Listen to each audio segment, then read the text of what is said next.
Welcome to On Becoming a Healer. In every state in the United States, there's an online database that doctors and prescribers can check whenever they're planning to write prescriptions for what the U.S. government calls controlled substances. Controlled substances are drugs like opioids, such as morphine, and they include many other medicines like sedatives and even testosterone. The prescribers are often required to check by their state medical boards. They're expected to look to see if the patient has gotten prescriptions for those same medicines from other prescribers, potentially at the same time. And here's something kind of curious about this system. It's not just prescribers and pharmacists, but also law enforcement who has access to that system. And that raises a question. What does it mean when doctors, pharmacists, other prescribers, and law enforcement all use the very same system to take a look at the very same prescriptions, patients, and prescribers? That's a topic of great interest to Professor Liz Chiarello, the guest on our podcast today. Hello, Dr. Chiarello. Hello, how are you?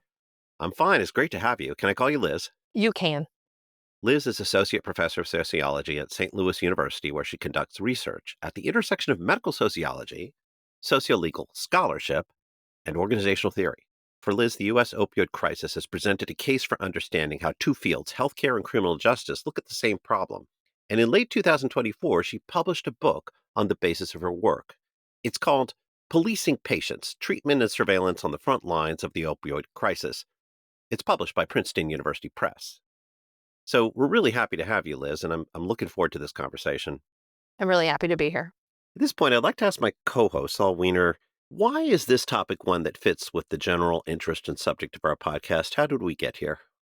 So, looking back at some of the episodes we've run in recent years, I've noticed that this is actually part of a pattern. We did an episode in November of 2023 with the title Drug Testing at Time of Birth, How Physicians Are Co-opted into Harming Families While Thinking They're Doing the Right Thing.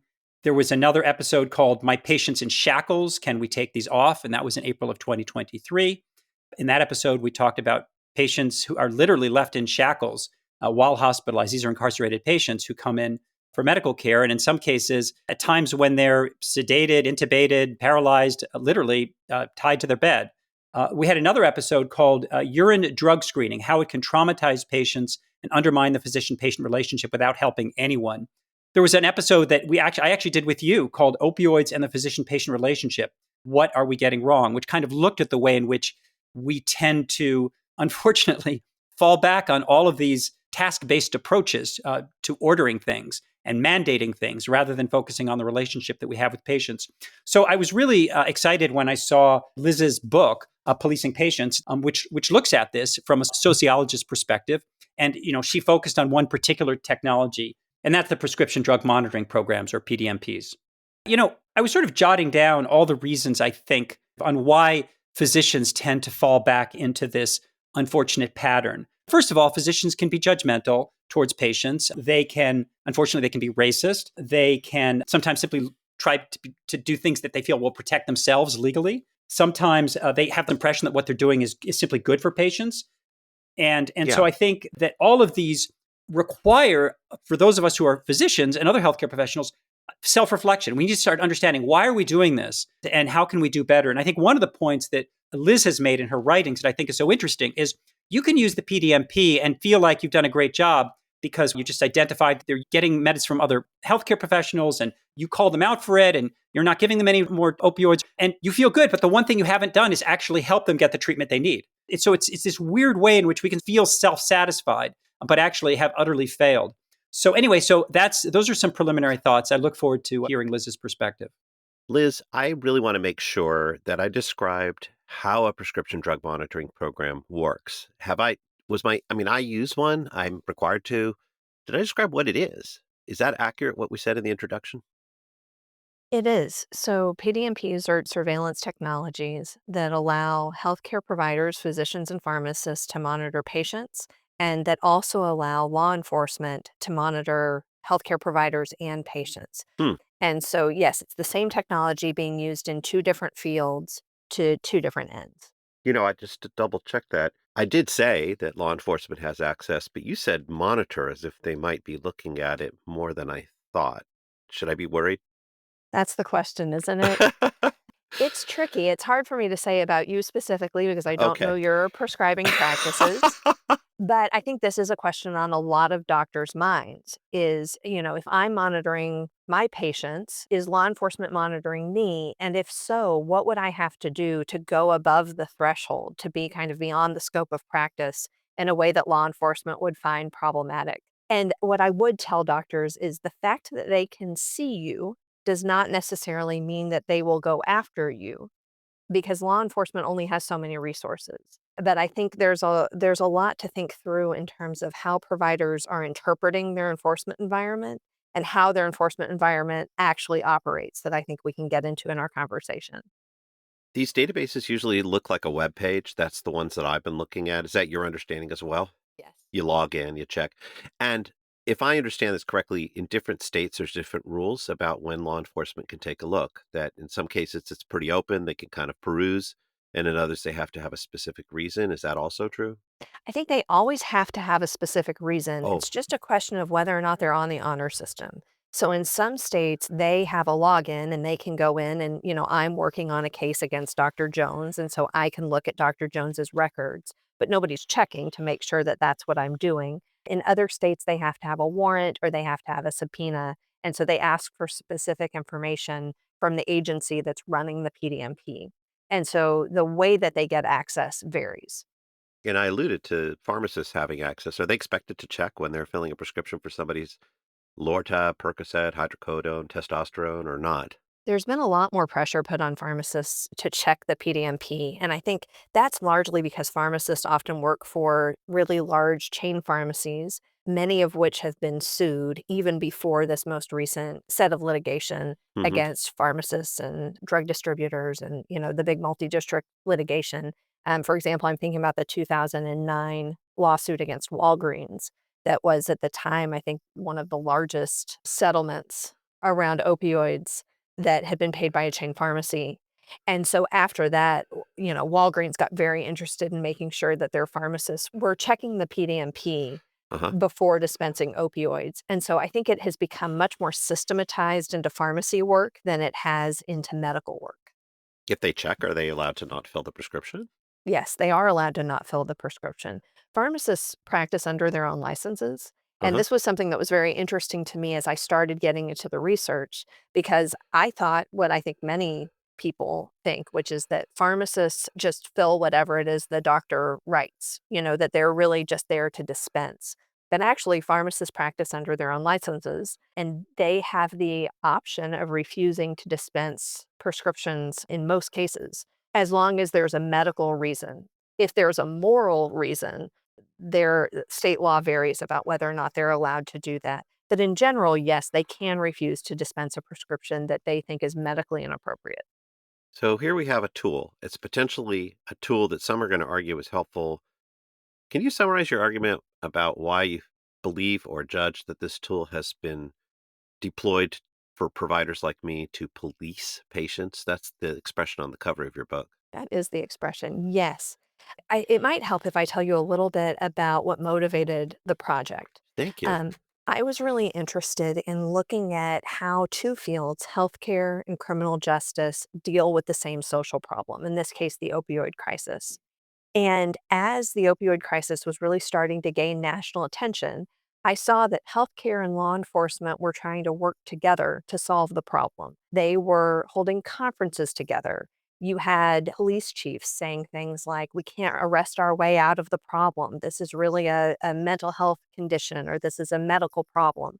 And that was all really interesting because these are two fields that really are trying to accomplish different things. They attract different kinds of workers. They tend to try to solve problems in different ways. And so I Yeah. thought, how is this going to go? Are they really going to be able to collaborate? Or is one field really going to take primacy and it's going to be their goals and their ways of making sense of the world that are going to shift how we contend with these social problems? And so shortly after, I started to learn about prescription drug monitoring programs. And I thought, well, this is fascinating because this is really a law enforcement technology that's being used in healthcare spaces. Hmm. And so you could imagine that that technology would transform, that it would become a healthcare tool because it's being used in a healthcare space, Hmm. or that it would transform the field itself. that it would reorient healthcare providers toward surveillance and enforcement and away from treatment and care. And that's what I find, that as healthcare providers start to use this tool more regularly, in addition to a number of other pressures. I mean, of course, the CDC guidelines, the rising rates of overdoses, all kinds of other processes are at work. Hmm. But as all of that is happening, they start to think more about, how can I make sure that the patient I'm dealing with is really a pain patient and isn't somebody who has a substance use disorder or somebody who is diverting medication. And then they're using the PDMP alongside other kinds of policing tools, most notably the pain contract, which is a legalistic document that sets the parameters of care, but also urine drug screens and sometimes random pill counts. When they say, Hmm. show up at my office within 24 hours, I'm going to count the number of pills that are in your bottle. And the reason that's policing is because, imagine doing that with any other medication. Hmm. You're on antidepressants. I'm going to text you and you have to show up at my office. I'm going to count how many pills remain in your bottle. We just don't do that for other forms of care. And so these are processes that look like techniques that parole agents use more than the techniques that we think that healthcare providers use. And so that's why we can think about it as policing. I could imagine someone hearing you say that and think, hey, I practiced medicine. I can actually say this truly. I practiced medicine for a good number of the last 25 years and have been in situations where people were seeking medication so that they could take some, but also sell some. In fact, I once had a patient tell me, hey, I need you to write another script because I'm intending to sell it. And given that the situation around controlled substances that are psychoactive and very often have street value. Like the situation kind of forces us to do this. It's not the police doing it or the PDMP, but like the problem itself. In 2005, when I had a patient say, "Could you do another script so I can sell them?" Like, was wait a second. There are people who literally want these scripts to sell. If I see the evidence potentially of that behavior, it would be wrong for me to prescribe. And so, this level of monitoring that could be seen as policing might just be almost demanded in the nature of the drugs that we're dealing with. Is that a fair argument? I think it's a complicated argument Okay. because, on the one hand, I think you're right. The social problem certainly puts doctors in a really tricky position because legally, you're working under the Controlled Substances Act. Oh, yeah. And it says that you have to engage in good faith prescribing for a patient with whom you have a relationship and for a legitimate medical purpose. And so if you have a patient who's saying to you, I'm planning to sell this medication, well, that's not a legitimate medical purpose and that's not legal for you to prescribe. Uh-huh. But you also have a set of ethics that you have committed to. When you went to your white coat ceremony and you raised your hand and you took an oath, you also committed to care for your whole patient. And so knowing that your patient is selling their medications tells you something about what's going on in their life. Or if they're taking too many pills, given what their diagnosis is, you know that there's something else going on. And as a provider, you tend to want to help your patient to figure out what else is happening, and use all of the tools in your toolkit to make it better for them. And just cutting them off or firing them from your practice is not usually in their best interest. And so that's where I think things get really complicated. I'm Huh. not saying get rid of the PDMP and prescribe everybody an opioid who wants one. I think that would be really reckless. But I am saying, let's be really careful about how we're using these tools and what we're expecting these tools to do. One thing that came out in your book is that there were people you spoke to who sounded to me like well-intentioned doctors who said, "You know what? This really helped me do a good job." And I feel like sometimes I've had that happen too, where I saw a patient who seemed to be asking for, I think it was an opioid, but kind of high dose. And in that instance, it wasn't that they were selling it or whatever. I went and looked through their record and realized, oh, they've been in much, much higher doses in the past. They've actually been coming down steadily, but they're now new in my practice. And I can justify prescribing this dose that's higher. All these people saying, who are good faith doctors saying this really helped me, do we accept them on face that when they say it helps them do a good job, that it's helping them do a good job? Or are you asking questions? Well, I think I do ask questions while at the same time I want to believe that what people tell me is true. So when people tell me this is a helpful tool, I believe them, that it is helping them in some way to do the work that they're doing, and it makes them feel better about the work that they're doing. I think the challenge is that what counts as good practice has changed significantly over the past 20, 25 years, and that doctors have gone through a bit of a whiplash. For a minute, the narrative was pain is the fifth vital sign. You really have to treat everybody's pain. It's going to go into your patient satisfaction scores. If you're not adequately treating pain, there could be legal repercussions for that, to where we are now, which is, you've got hospitals celebrating having opioid-free ED policies. You have doctors sending patients home with almost no opioids after surgeries. I mean, we've really gone from one extreme to the other. Hmm. And so, yes, I think that there's a difference between the information being helpful to a provider and the particular system being helpful to a provider. So, medicine is really fragmented, and doctors often do not know what other doctors are doing unless the patient tells them. And so everybody's kind of flying blind unless you happen to be in the same system and share the same electronic health record. But otherwise, you don't really know who your patients are seeing or what medications they're getting.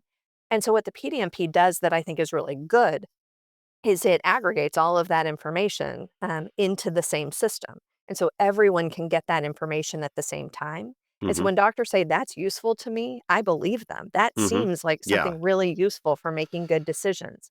At the same time, the PDMP was not designed to be a healthcare tool, it was designed to be a law enforcement tool. And so if that information, for example, was in the electronic health record and other providers had access to it and pharmacists had access to it, then that would be healthcare having a conversation with healthcare.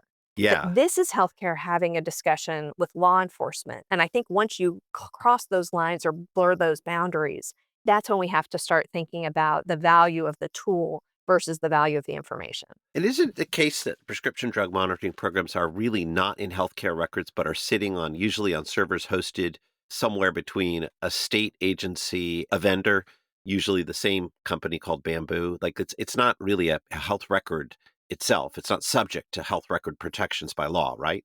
It is not. It's not protected by HIPAA. And yes, it's developed through a public-private partnership with whichever the state agency is. Sometimes it's the Board of Health or the Board of Public Health, the Department of Justice, the Department of Consumer Affairs. It varies state by Hmm. state, but it's them and whoever the vendor is. And in many states, the vendor is, it used to be Apris, it's now Bamboo Health. And so, no, it doesn't count as a health record. And so it's not subjected to the same privacy protections as the rest of your health record, which is interesting and surprising. Right, because it kind of sits outside. Part of what I read in your book is, look, doctors may cut patients off of medicines. They may kind of send them to the street.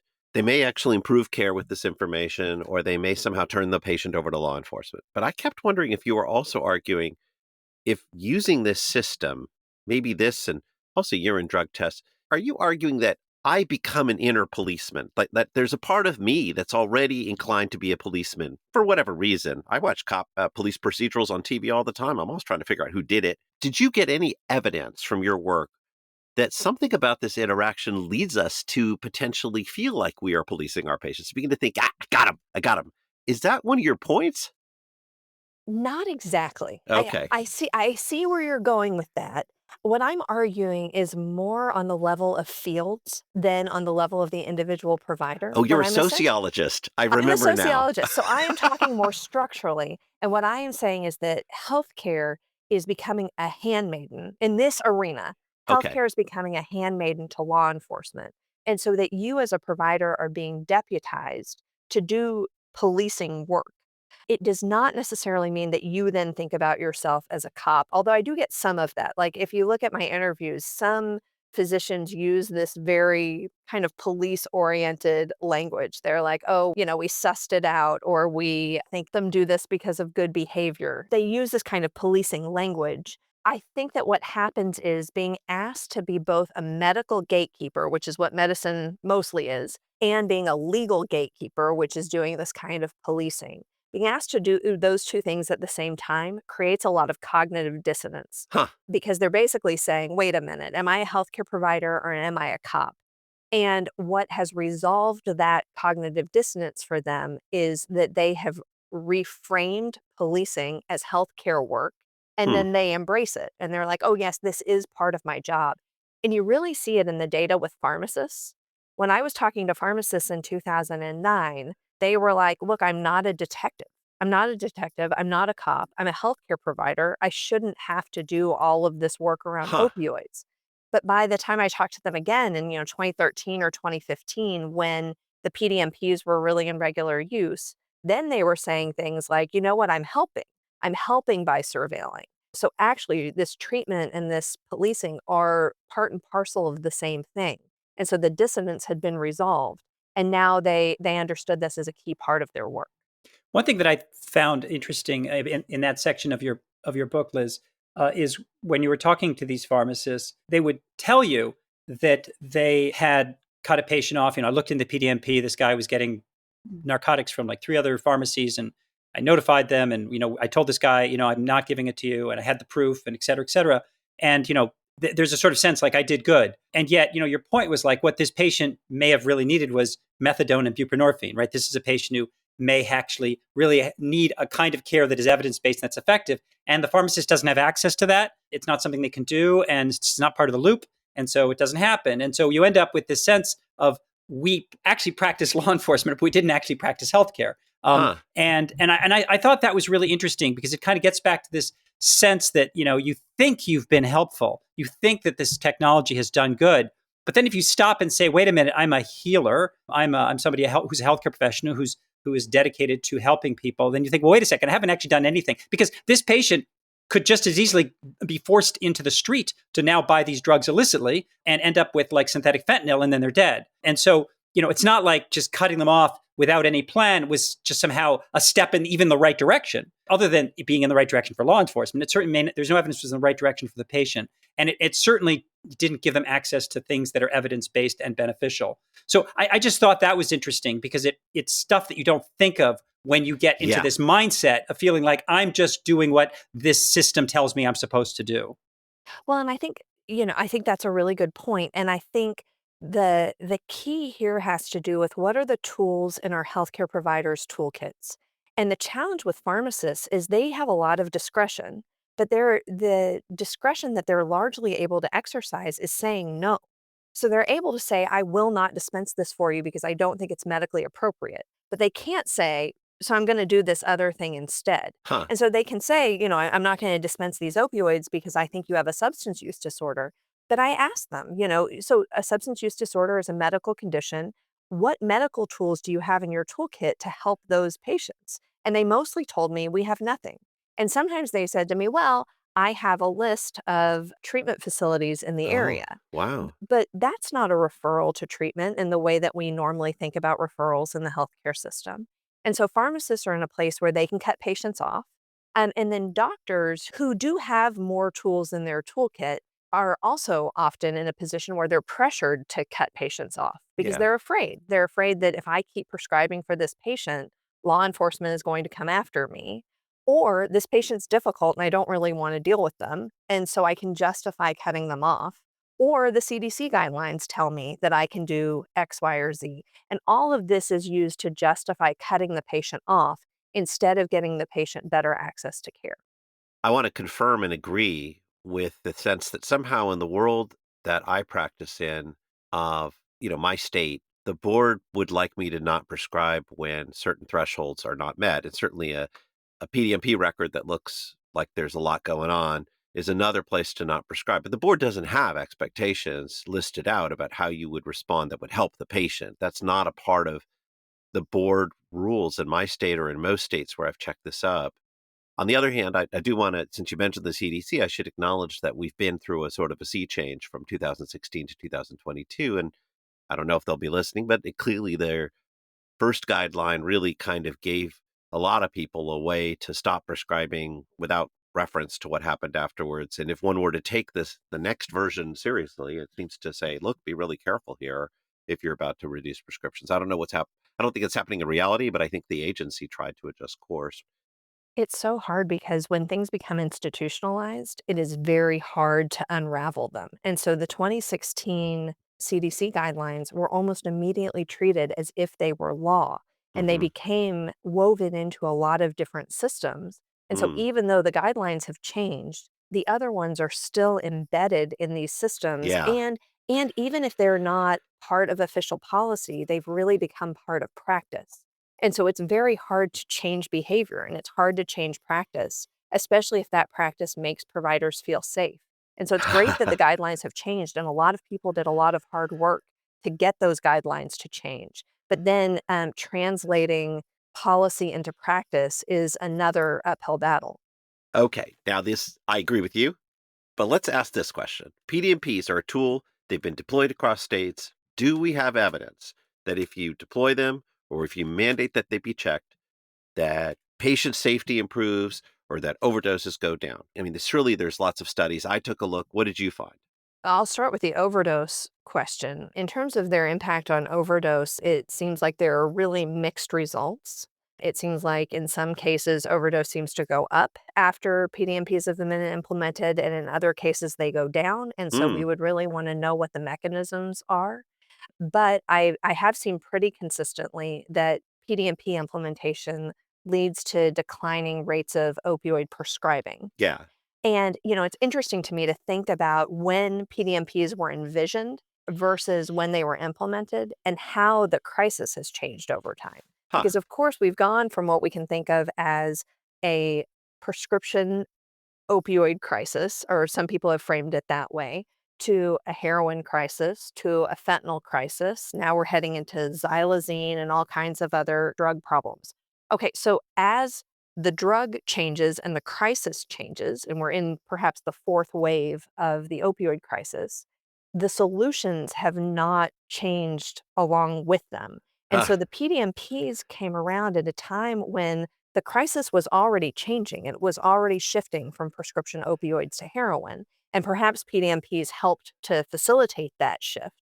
But cutting down on the prescription of legal opioids is going to do little to nothing to stop people from overdosing on fentanyl. Oh, And in fact, there's an argument to be made that by shutting people out of the healthcare system, you increase the likelihood that they're going to use drugs through illegal markets and as a result overdose on fentanyl. So you might actually be doing more harm than good by cutting patients off yeah. of these medications or by making these medications less available in illegal markets. And that is it's a complicated argument, and it's a little bit uncomfortable to make. But at the same time, in as much as the prescription drug supply is the safer supply, cutting off the safer supply really does lead people to look towards worse alternatives or more harmful alternatives in this kind of iron law of prohibition Yeah. Which, mechanism. So if prescription drug monitoring programs are reducing opioid prescribing, but are not also reducing overdose rates, then we really do have to question the role of the PDMP in solving this crisis, which is an overdose crisis, not an opioid crisis. for people who may not have understood the reference there to iron law, there is a debate about this, but is certainly a substantial cohort who would say that when you create restrictions or prohibitions on one set of drugs, the demand might essentially get funneled elsewhere and very often to a more dangerous subset. Think of people maybe going to illicit forms of alcohol during prohibition in the United States in the 1930s, which were actually more dangerous. There is a counter argument, which is that supply begets demand. If you make sure there's lots more drugs to get, more people will seek them. So there's a back and forth, but I think Mhm. your point still stands, and all the literature I saw was decidedly mixed and unclear. I didn't find anything compelling to suggest that on whole, prescription drug monitoring programs saved lives. I do want to pick up on a theme that I've heard resonating across, as I said, several episodes of podcasts we've had on different ways of looking at this phenomenon of we as healthcare professionals policing patients. Mishka Turplin, who is an obstetrician gynecologist who we interviewed for the episode on urine drug testing and pregnancy, said that drug use during pregnancy differs little by race and class, yet people who are poor, Black, or from other historically underrepresented and underserved communities are more likely to be tested, reported to child welfare, have a child placed in foster care, and have their parental rights terminated. And then our guest today, Liz also writes, choices about who receives opioids depend on whether providers consider patients deserving or undeserving. Evaluations grounded in the same modes of discrimination, racism, classism, and sexism that plague the legal system. And so I am interested in hearing Liz's thoughts on the way in which our biases tend to amplify the problems that she's interested in. I mean, one of the things that she says in her book is that, for example, pharmacists don't have to activate the system all the time. They may choose to look for some patients who, quote, look suspicious, but not for others. They may choose to act on the information subjectively based on what they find more so than with others. And so there's this sort of layered set of biases that affect and drive decision making, causing inequities. But ultimately, what you see at the bottom of the chain is a harm. In the case of urine drug testing in pregnancy, it's actually losing your child, which is obviously a catastrophic outcome. And for a patient coming into a pharmacy, it could result in ending up desperate and on the streets. Whereas a similar patient, from a risk perspective, may not end up in that situation. So it'd be helpful, Liz, if you could talk a little bit more about what you learned about the way in which these biases play into decision making with the PDMP. Yes, I'm happy to. And I will tell you, I really enjoyed that episode about urine drug testing in pregnancy because I thought it hit a lot of really important points and also talked about this same overarching theme that runs through my work, which is about the blurred boundaries between healthcare and law enforcement. And I saw it in the other episode that was about my patient being in shackles. Yeah. And Yeah. can we take these off? Again, the kind of blurred interests of the healthcare system and the criminal legal system, and what I see across all of those is this interest in making sure that the healthcare system is adhering to its own set of values. And those values aren't being kind of polluted by another system who would use healthcare to its own ends. Huh. And so, physicians as mandated reporters, that's complicated too, because, I believe that your guest talked a lot about neglect and how neglect ends up being kind of this catch all term Yeah. for Neglect of an infant or of a child is a catch-all, you're saying. yes. And so that's a category that's very open to interpretation. And so, what are the factors that are helping to shape that interpretation? And to what extent are they race, class, and gender? I think it's also important to think about who uses drugs. And, there really aren't tremendous racial disparities in No. terms of who Everybody uses uses drugs. drugs. Everybody uses drugs, but who gets caught for using drugs and who gets punished for using drugs? And so the consequences of drug use really vary across race, class, and gender, even if the use of drugs doesn't vary as much across those different groups. I did interviews. So I talked to people and had them tell me what they did in their practice. And one of the things that sociologists know is that there is a difference between what people say and what they do. And so you can't take what they say as a perfect measure of what they do. And it's especially challenging because interview participants are like everybody else. We want to put our best face forward. And so it was harder for me to get at questions like racial bias, for example, because people are very interested in presenting themselves as not racist. And they might not even know, right? There's an implicit bias that might be shaping their decisions that they might not even be aware of. But I did get a lot in terms of class. So people would say to me things like, "Oh, it's the person with the messed up teeth. I'm really uncomfortable with them because the assumption is that they're using meth." But dental hygiene is also a class marker.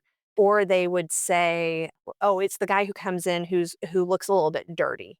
And so looking dirty, could mean that you're insecurely housed, or it could mean that you're using drugs. And so these markers they were more willing to talk about. But I do remember talking to one pharmacist in San Francisco, and this was my second interview with him. And I said, how are you making these decisions? To what extent are race and class part of the story?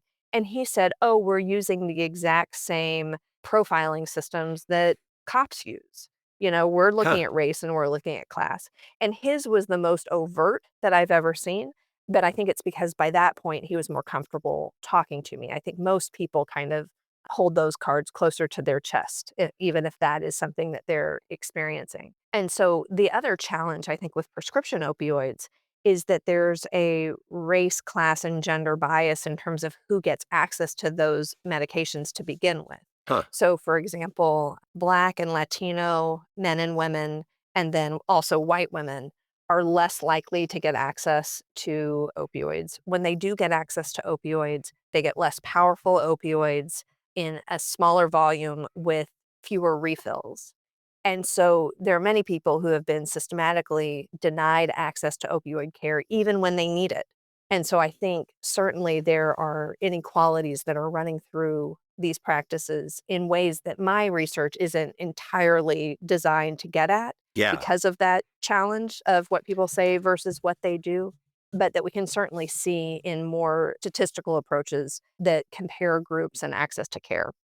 I think it would be helpful if you said a few words about the Trojan horse framework, Yeah. What does which is that so mean? important. And you've actually already described it, but not named it. And the reason I think this is so interesting is because there's a lot of recognition that AI, artificial intelligence, is now moving more into healthcare, which is obviously a technology. And Stefan shared with me a paper on the NARCS Care score. And that is an AI driven tool that draws on data from the PDMP to inform decisions about risk, but is also fraught itself with a number of some of the same issues that we've just been talking about here, where biases can end up in the AI algorithms and then drive the behavior of healthcare professionals in the same direction that you're so concerned about, which is away from the healthcare or healing mindset into a more criminal justice or punishment mindset. So, if you could just tell us a little bit about why you call this the Trojan horse framework. Yes, let me tell you that, and then I'll also tell you a little bit about how PDMPs have changed over time that I think get to your point about AI.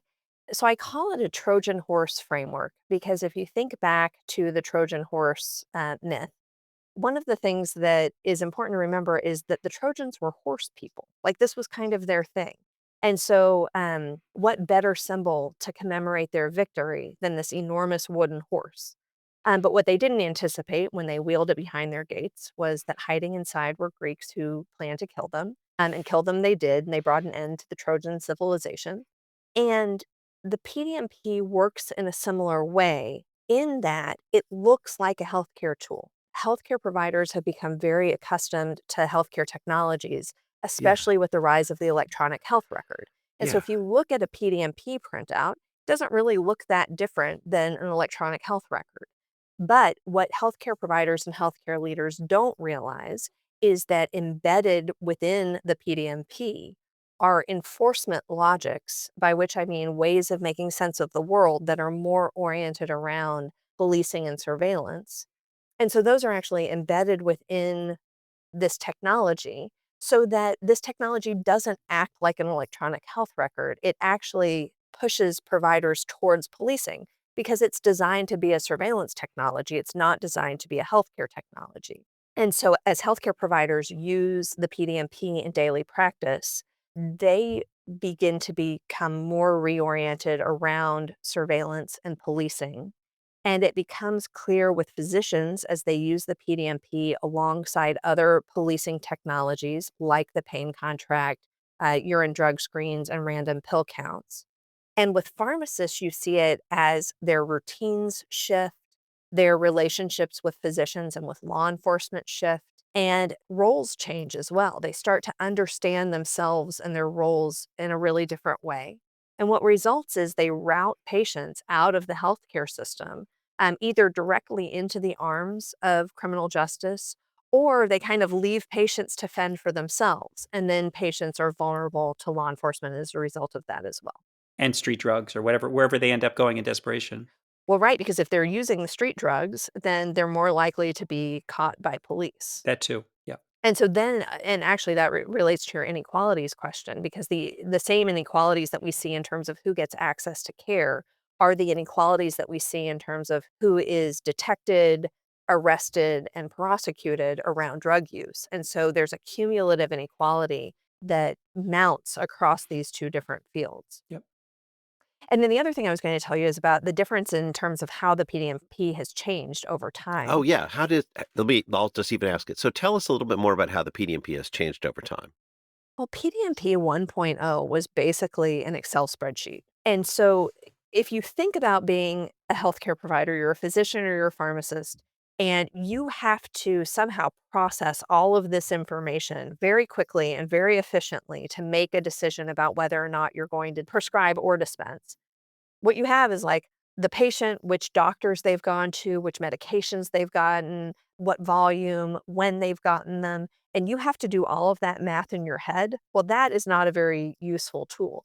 I think the PDMP became more useful to healthcare providers when it started to become more algorithmically sophisticated. This was before the risk score really existed, but it at least would show you charts and graphs that would then help you say, oh, wait a minute, they're using a lot of drugs or they've gone to a lot of doctors. And now the newer versions of the PDMP are more algorithmically sophisticated.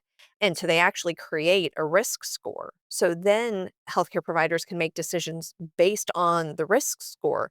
But the problem is they don't know what goes into the risk score. So unlike that original Excel spreadsheet where they actually had all of the raw data, but it was hard to compute in a very short period of time, now they have a very quick and easy risk score, but the risk score doesn't necessarily tell them what they think it's telling them. And so if they're making decisions on the risk score alone, they're really losing a lot of what's happening for the patient. And we're not going to know what's in the risk score because, again, PDMPs are created through a public-private partnership, and the private part of that partnership has trade secrets, and they're not interested in sharing what specifically goes into their algorithm to create the risk score. And then as we move towards AI, the challenge with AI is we know even less about how AI is making decisions than we know when a company creates a recipe for an algorithm.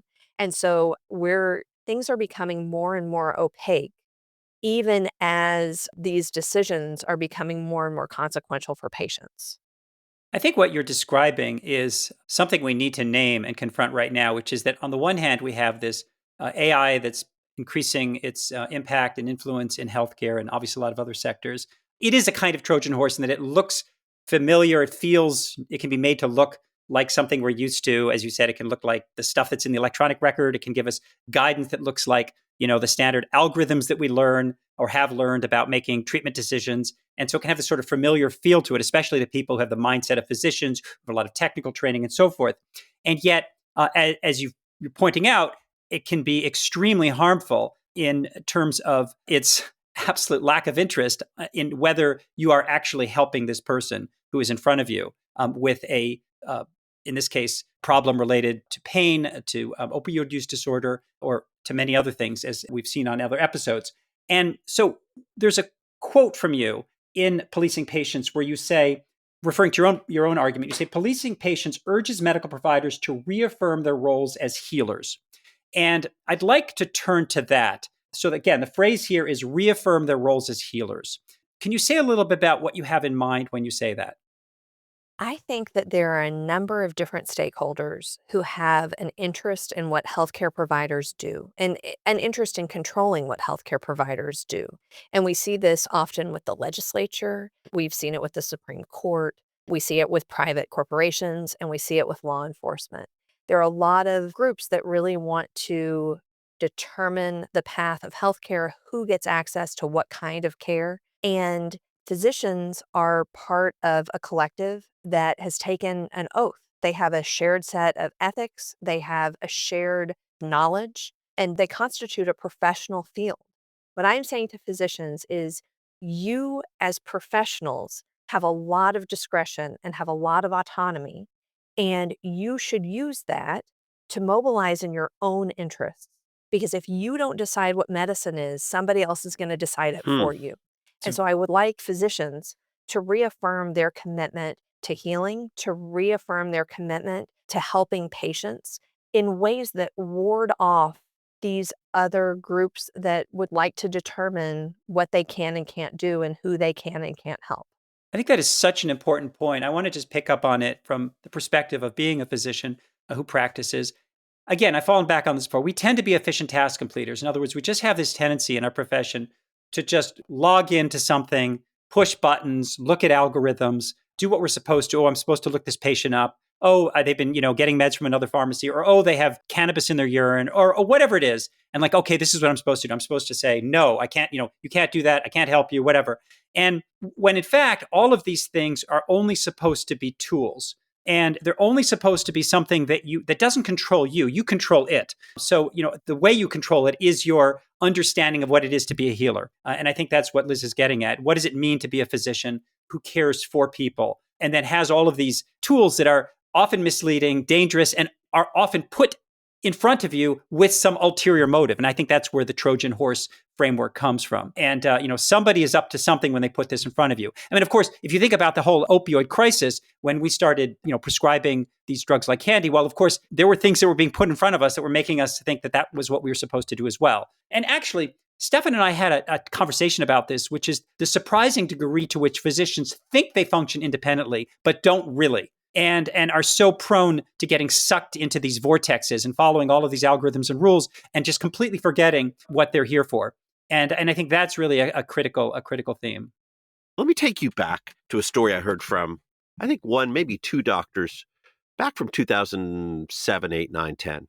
And they were working in a relatively public clinic that served a relatively large impoverished population in an eastern state, probably near Appalachia. And they just got loads and loads of requests for opioids forever. Like, it was just like a giant thing. Everybody was expecting them to prescribe.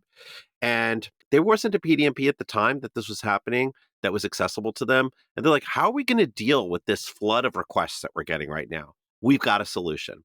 They somehow got access to the state arrest records. I think in that particular state, they were posted online. And their view is what we can do is when we get all these patients asking us to prescribe opiates, we'll just check the state arrest records. And if they seem to have a bunch of arrests for drug issues, we'll know we shouldn't prescribe to those people. And that will institute a little bit of order in this very complicated situation that we're practicing in. So, I mean, from their point of view, they were solving a problem that was kind of a flood. And I hear you saying that we should all be healers, but they had kind of a problem to solve and they kind of solved it. Should we acknowledge that they had a problem to solve and they solved it?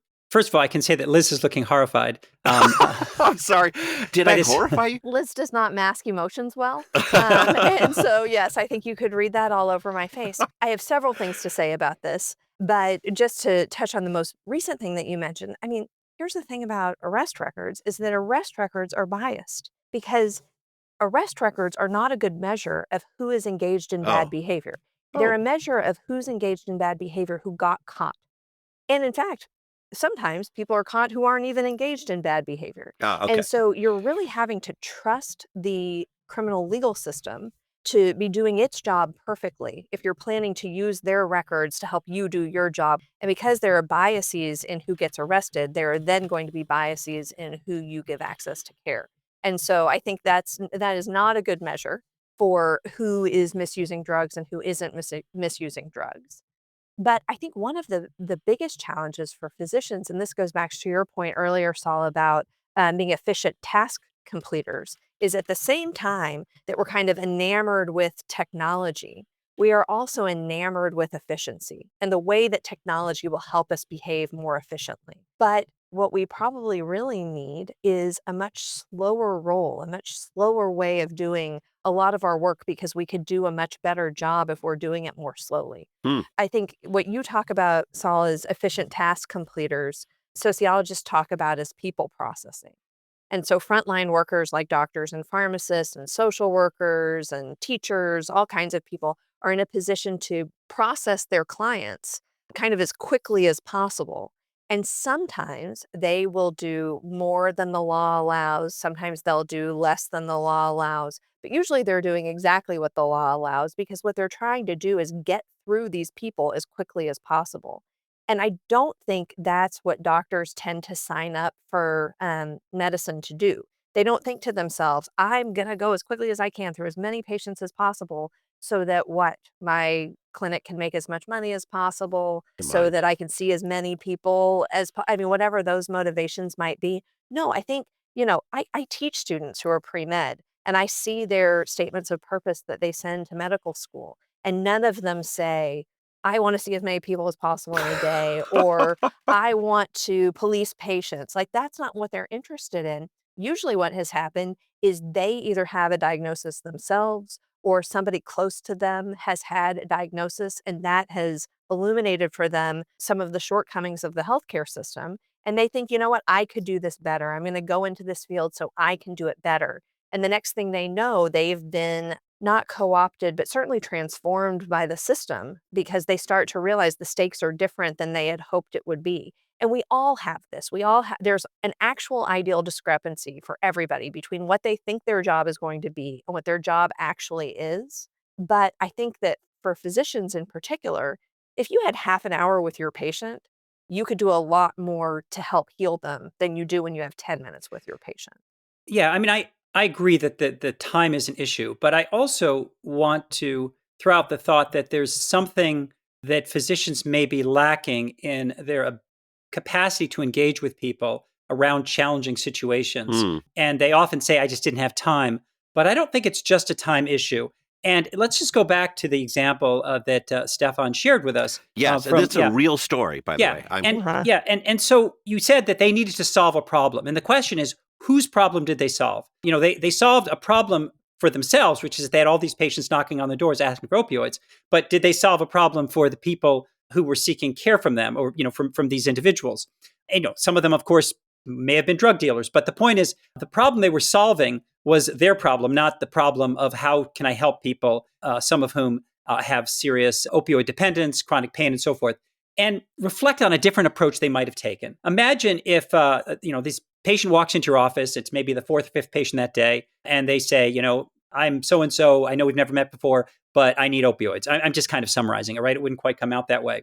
And physician would say, well, okay, let me get to know you. This may not happen in one visit. I want to hear a little bit more about your situation. As you know, opioids can be helpful in certain situations. They can also be very dangerous. They can harm people. As a physician, I've taken an oath to always do the right thing.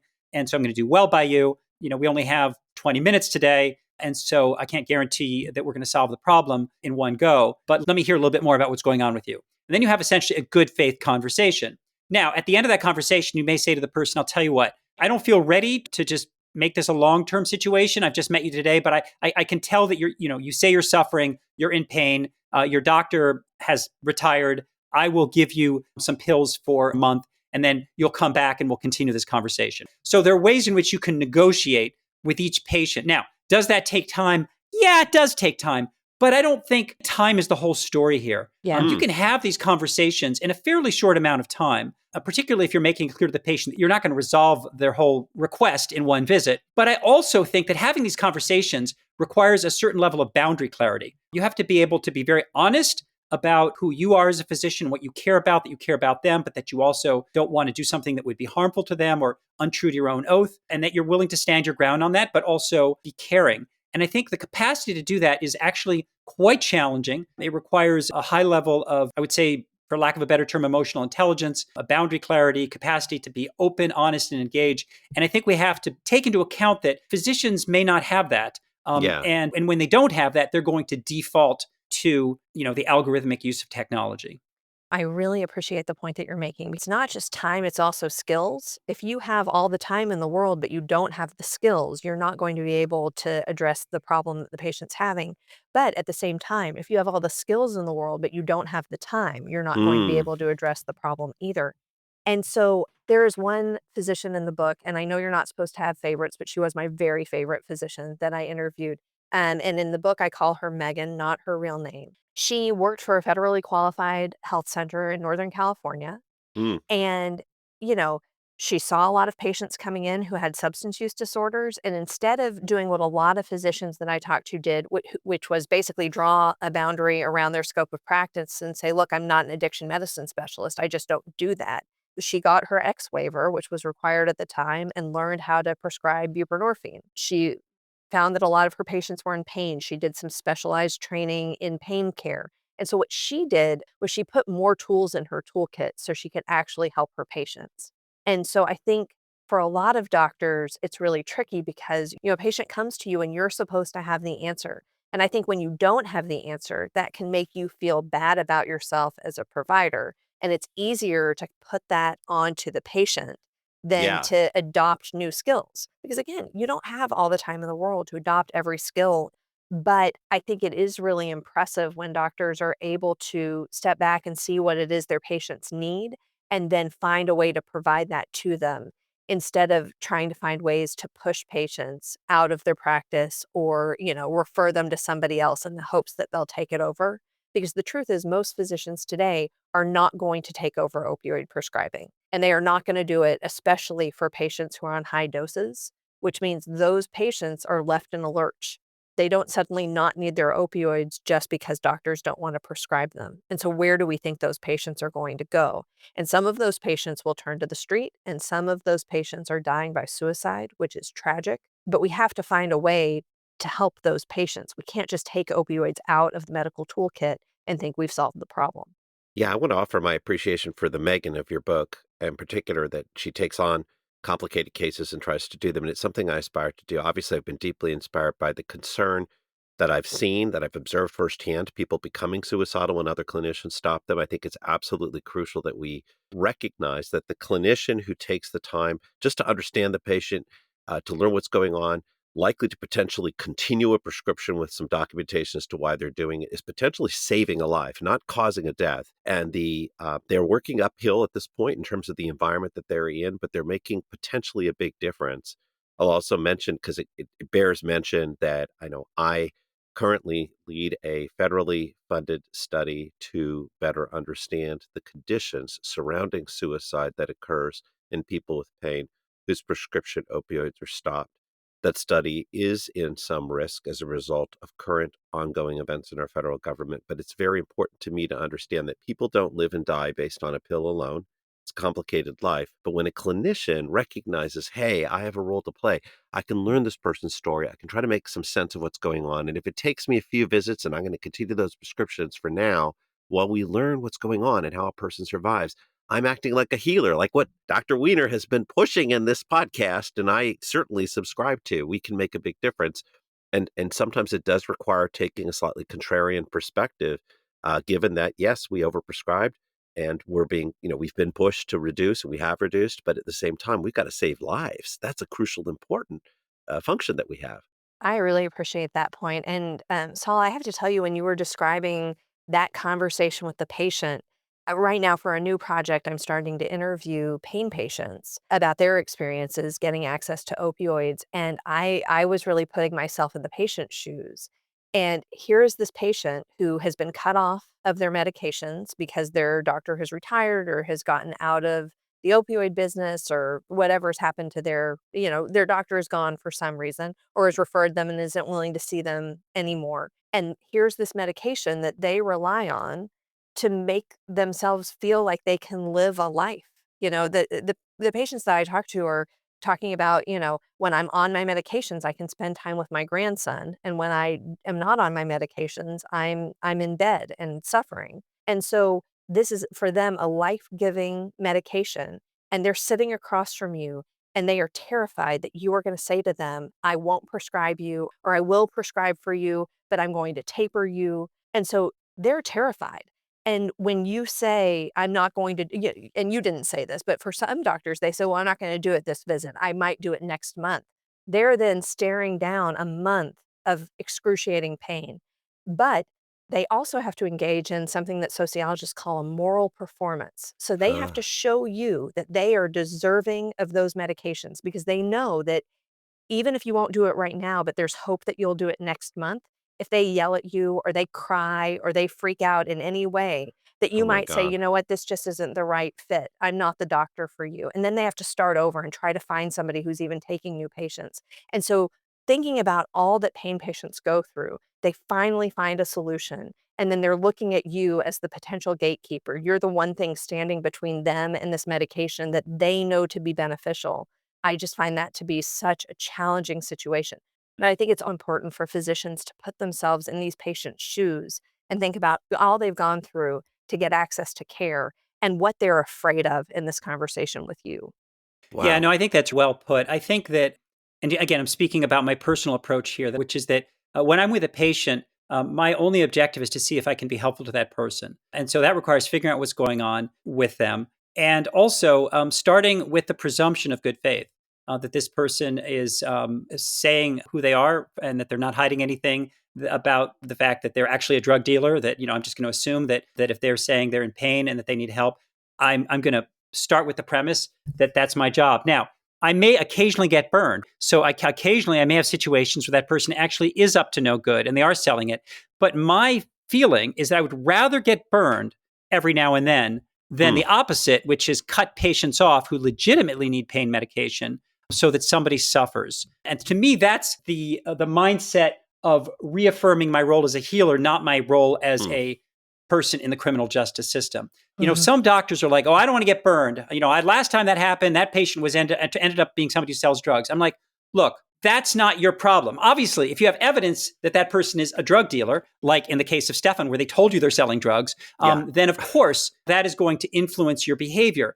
But err on the side of doing the right thing for the person in front of you who tells you what it is they need and what they're going through. And you can definitely do it over a series of visits as long as you don't, as I said earlier, cut them off. As long as you err on the side, because all of this happens under conditions of uncertainty. Right? So under conditions of uncertainty, err on the side of being a healer, err on the side of doing what you think you need to do to avoid a negative outcome for that person, assuming that that person is who they say they are.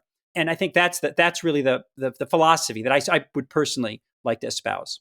And I think it's interesting too, you talked about making decisions under conditions of uncertainty. There is a lot of risk, and that risk is really unclear how risky it is to prescribe opioids.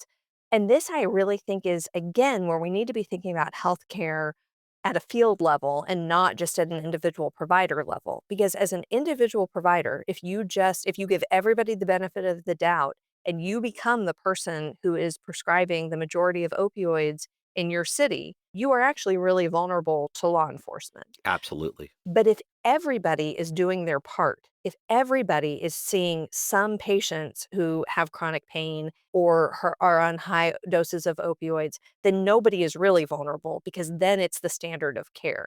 It's when the problem I think is the concentration of care. When there's one doctor who's doing everything or one clinic that's doing everything, that doctor or clinic is much more vulnerable than if I don't want to call it a burden, but I do think that doctors often think that opioid prescribing is a burden. So when that burden of opioid prescribing gets spread out across the discipline, then I think you end up with a really different outcome and much lower risk. You're still practicing under conditions of uncertainty, but you've done something to push back on that uncertainty. But once you say, I'm not doing opioids, I'm never prescribing opioids, you are probably not only putting your patients at risk, but you're also making other doctors in your area more vulnerable. I know that's a great point. I do want to Wow. emphasize that this is what this episode is not about is the best approach to treating chronic pain. Yes. You We're know, going to come back which to is a that. whole nother topic. So I guess what I want to say that this is not a conversation specifically about the best way of managing many of these patients. What I do feel though is it is a conversation about what do we do when we inherit these patients? When patients come to us who are already in this rut where they're on high doses of these medications for a whole range of reasons. And our job is to do the right thing for them and to help them. But I do think your point is very well taken, that it's very hard to be the good doctor in a system that isn't functioning. It's very hard to be a good doctor in an environment where nobody will take care of these patients at all and where you're ending up getting overburdened. I do think that I am able to work with patients who are very demanding and insistent and even belligerent without being strong armed into giving them opioids, but at the same time, also not cutting them off. And I think that requires a high level of engagement and ability to kind of negotiate the relationship with somebody who might be frightened of losing narcotics and therefore very demanding, or eager to buy and sell narcotics and therefore very demanding. And those can be difficult to sort out. But I feel that by making it clear to a patient that you're interested in having a genuine therapeutic relationship, that you're not going to basically put them out in the wilderness with no meds, but that the relationship is going to have to develop over several visits. I think through that process, you can weed out the patients who are the so-called problem patients, who are maybe not telling the truth about what they intend to do with those, versus the patients who are desperately just trying to get help. And I do think those two groups of people, I think you can separate out if you take the right approach and you demand a relationship over a period of several visits that works in two ways, and that isn't you being bullied or you bullying them. It has to be, you have to basically set the ground rules and say, look, this is going to be a genuine relationship where we work respectfully and caringly with each other. And I think that that is an approach to care that, at least for me, has been very helpful in dealing both with patients who are coming to me for the right reasons, as well as patients who are coming to me for the wrong reasons. You know, you're really making me think about the mantra of harm reduction, which is meet people where they're at and encourage any positive change. And I wonder, this is a question for both of you. Do you ever name the elephant in the room? Do you ever say to the patient, I imagine you're really scared right now because you really feel like you need this medication and you're afraid I'm not going to give it to you. I just want to acknowledge that fear and then share with you a little bit about what I do in my practice. I think that I have sometimes probably not failed to ask that question. And, I'm thinking of some recent visits where people were kind of led to believe I would be the opioid decider. Then they saw me and I engaged in a long visit to evaluate the whole history of their pain and all the things that were going on, which very often would not be harmed necessarily by opiates, but wouldn't necessarily be advantaged in the long run either.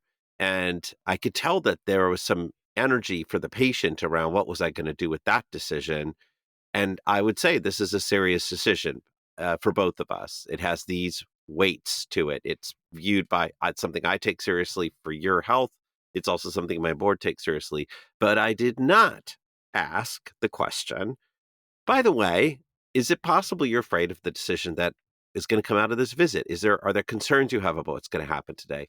And I think I might take that out of this conversation is worth asking. I think that in terms of kind of tying this all together, what I've learned from talking with you, Liz, and reading your book is that we need to be very mindful as healthcare professionals that there is this tension, that we're working in an environment where it's very easy to police patients. And there are stakeholders out there who would like us to do it. There are Trojan horses that will seduce us into doing it, and that we have to purposefully reaffirm to ourselves on a continuous basis why we're in the room with that patient and what our goals are as healers. And I found that to be a very helpful insight. And as I said, it transcends a number of the conversations we've been having, not just with you, but with other guests. Liz, do you have any parting thoughts before we close this one out? Well, I want to thank you both for engaging in such a nuanced conversation about opioids and about policing. I can imagine physicians feeling defensive about the argument that I'm making. And I want to be very clear that I am not pointing at physicians and saying, you are acting like a cop. What I'm saying is, look at these circumstances that are taking you away from the reason you signed up to be a physician in the first place. You got into this to care for patients, and you are in a legal and political and organizational structure that's creating barriers for you in terms of doing that. And so, what can you do, not just in the therapeutic relationship with your patient, but also in collaboration with your colleagues to reaffirm the core of medicine? Because it's the core of medicine that's at risk when we see Trojan horse technologies making their way into healthcare and when social problems like the opioid crisis undermine the work that physicians are meant to do and that they want to do. Well, I'm super thankful to both of you for this conversation and also to our listeners. For those of you who would like to learn more about Professor Chiarello's thoughts, the book we've been discussing is Policing Patients, Treatment and Surveillance on the Front Lines of the Opioid Crisis from Princeton University Press. And thank you both. Yeah, thanks. Thanks, Liz. Thanks, Stefan. Thank you both. We hope you've enjoyed this latest episode of On Becoming a Healer. If you have and you haven't already subscribed, please consider doing so now. Also, please rate us on the Apple Podcast app as it will help others find us. And if you have a few moments, leave a review. In addition, if you'd like to make a comment about this episode, we'd love to hear from you. There are a couple ways to do that. If you're using the Apple Podcast app, then just open the episode website link and enter your comment there. Or you can directly go to the website contextualizingcare.org, select the podcast tab, and then scroll down and click on the episode. There you'll find the same comment box. Finally, you can always reach us at onbecomingahealer@gmail.com.